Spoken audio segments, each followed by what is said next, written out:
પાર્ટીમાં જ રહેશું એવા સોગંદપૂર્વક આજે સોગંદનામું રજૂ કરે છે મૌલિકભાઈ. સોગંદનામું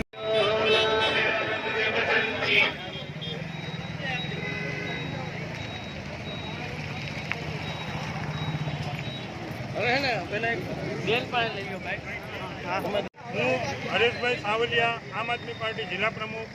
આજે અમારા વિસાવદર નગરપાલિકામાં ચૂંટણી લડતા તમામ ઉમેદવારોએ સોગંદનામું જાહેર કર્યું છે કે અમે વિસાવદર નગરપાલિકામાં જીતશું તો જેટલી પણ ગેરંટીઓ આપી છે સંપૂર્ણ ગેરંટીઓ અમે પાળશું અને પાર્ટીની સાથે રહેશું.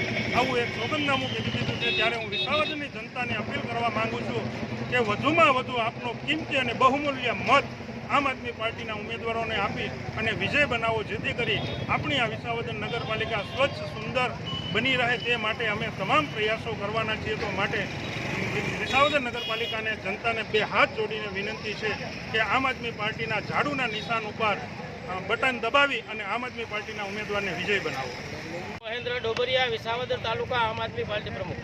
આજરોજ વિસાવદર નગરપાલિકાની ચૂંટણી ચાલી રહી છે ત્યારે વિસાવદરની જનતા ઈચ્છી રહી છે કે વિસાવદરની અંદર પરિવર્તન આવે. એટલા માટે વિસાવદર આમ આદમી પાર્ટીના 21 ઉમેદવારે સોગંદનામા રજૂ કર્યા છે અને વિસાવદરની અંદર સારો એવો વિકાસ થાય એવી વિસાવદર નગરપાલિકાના આમ આદમી પાર્ટીના ઉમેદવારોએ રજૂઆત કરી છે.